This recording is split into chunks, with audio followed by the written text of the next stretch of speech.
let there be wealth and fame,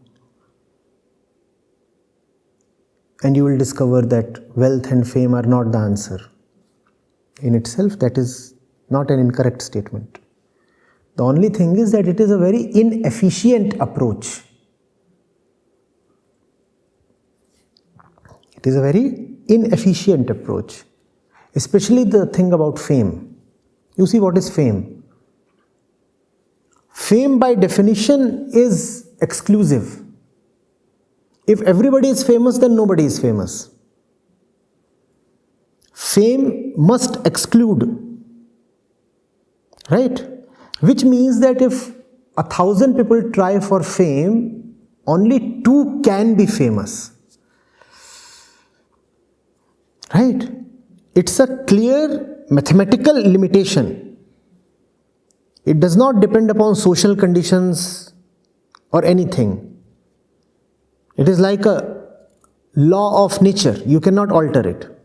If 1,000 people try for fame, really only 2 can be famous. Because fame is not a material commodity. Fame is the space that you occupy in somebody's mind. Correct?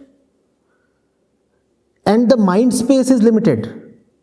You cannot store 40,000 people in your mind, which means that you cannot make 40,000 people famous. How many people can you remember as important?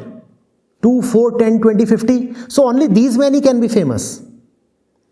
40,000 people cannot occupy mind space of others.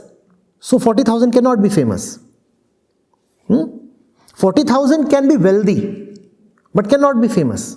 I'll come to wealth as well, but first fame. So, 1,000 people tried for fame, 2 succeeded. For the remaining 998, it was a sheer waste of effort, correct? That's what I'm saying.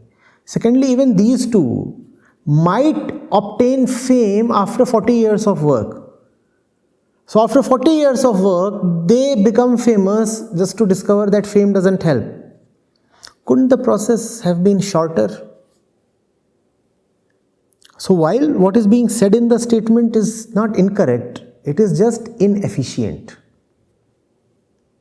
It is a very bad way of realizing. Now come to wealth. Wealth is both objective and subjective. Unfortunately, for us, it is 99% subjective. What is the objective component of wealth? Whether you have enough to sustain your body, have proper nutrition, some shade. If you want to go from one place to other for a right purpose, do you have enough purchasing power to buy locomotion? If you want care, medical care for your body, do you have enough with you to purchase medical services? That's the objective component of wealth, right? Whether you can have the essentials of life like education. In this sense, wealth is objective. But as wealth increases, it becomes more and more subjective. Subjective means relational, relative. Now, if you have a car, then you are very poor if you live in a locality where everybody has, on an average, 4 cars each. Or if you have a small car, then you consider yourself not wealthy because all around you are people driving their huge SUVs. Are you getting it? Which means that in its subjective component, wealth is very much like fame. Not everybody can be famous, and not everybody can be subjectively wealthy either. So again, that makes this approach very inefficient. Everybody tries to be wealthy, only 2 succeed.